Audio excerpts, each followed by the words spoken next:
It was a Friday night in June 1956, and Wells's restaurant on 7th Avenue was vibrating with the kind of energy that could light up a city block. The air smelled of fried chicken, expensive perfume, and ambition.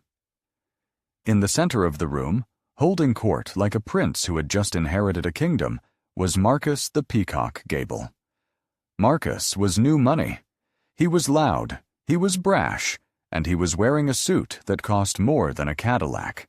It was a custom-tailored Italian silk masterpiece, a shimmering electric blue sharkskin that seemed to change color under the chandeliers. It wasn't just a suit. It was a flag. Everyone in the room knew where it came from.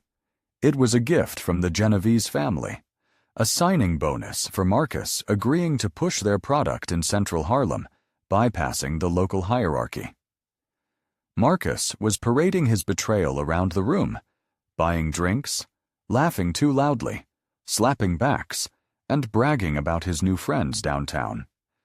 "The Italians appreciate talent," he was saying to a table of young hustlers. "They treat you like family."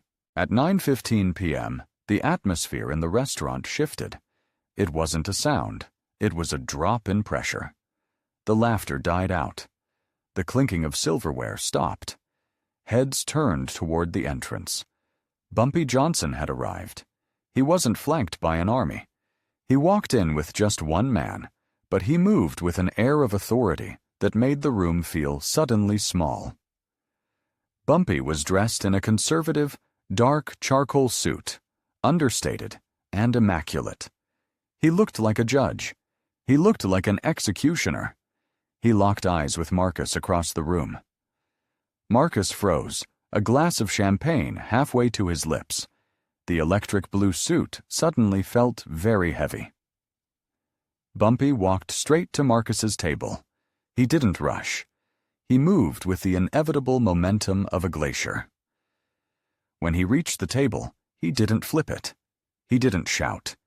He simply stood there, looking Marcus up and down with a look of profound disappointment. "That's a beautiful suit, Marcus," Bumpy said. His voice was soft, but it carried to the back of the kitchen. "Milanese silk, double-breasted, hand-stitched, very expensive." Marcus swallowed hard, trying to summon his bravado. "Yeah, well, Bumpy, times are changing. A man's got to dress for the position he wants."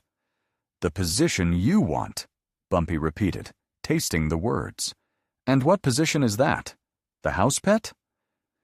Before Marcus could answer, Bumpy moved.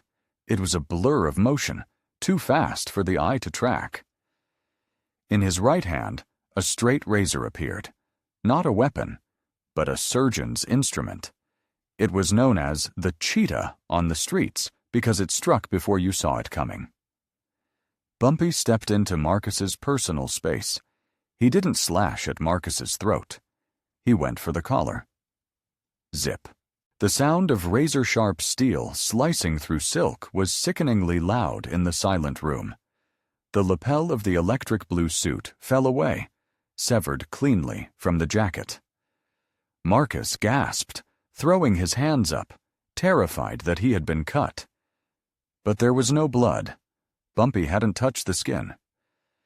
"They didn't give you this suit because they respect you, Marcus," Bumpy said, his voice calm, rhythmic, accompanying the movements of the blade. Zip. Slash. "They gave it to you because they own you." The razor danced. It was a display of virtuosity that was terrifying to behold. Bumpy sliced the seams of the shoulders. The sleeves detached and slid down Marcus's arms, leaving him holding his champagne glass with cuffs that were no longer attached to a coat. Bumpy moved around him, the razor flashing under the lights. He cut the back seam. He sliced the belt loops of the trousers. "You wear their colors." Zip. "You follow their orders." Slash. "You are walking around my Harlem, wrapped in a bribe." In less than 60 seconds, the Italian masterpiece was destroyed. It lay in ribbons on the floor, a pile of expensive blue confetti. Marcus stood in the middle of Wells's restaurant. shivering not from cold, but from shock. He was standing in his boxer shorts and socks, the ruins of his vanity pooling around his ankles. He wasn't bleeding.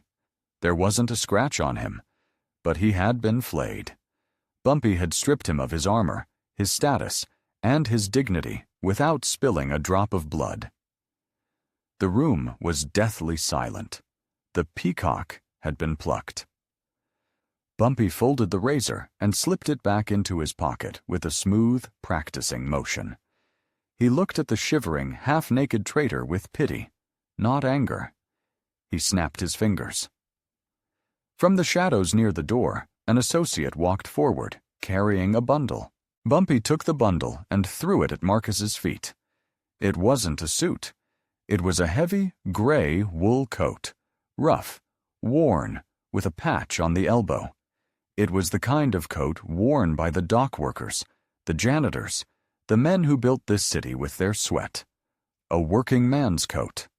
A Harlem coat. "You want to be a big man?" Bumpy asked, looking down at him. "Then you wear the clothes of a free man. You wear the clothes of your people. If you want to wear that Italian silk, you go downtown and shine their shoes. But here, in my house, we don't wear the livery of the slave master." He pointed to the door. "Put it on, and get out." Marcus, tears of humiliation streaming down his face, scrambled to pick up the rough wool coat. He pulled it over his shaking shoulders. It was too big, scratching his skin, smelling of hard work and honest labor. Scents he had tried to forget. He looked like a beggar. He looked like a child. He ran out of the restaurant, clutching the old coat around him, leaving the shreds of the electric blue suit on the floor. Bumpy kicked a piece of the blue silk aside, as if it were contaminated. He turned to the room, to the stunned patrons who had just witnessed a ritual sacrifice. He adjusted his own tie, smoothed his jacket, and signaled the waiter. "I'll have the chicken," Bumpy said, sitting down at the table Marcus had just vacated. "And get the band to play something with a little soul. We've had enough foreign influence for one night." The band struck up a tune. The conversation slowly returned, but the tone had changed. The young hustlers at the next table looked at the pile of blue rags on the floor, and then at Bumpy Johnson, eating his dinner with the grace of a king. They learned a lesson that night that no amount of money could buy.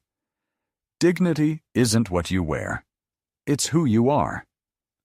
And in Harlem, you didn't sell your soul for a suit, because Bumpy Johnson would make sure you ended up naked.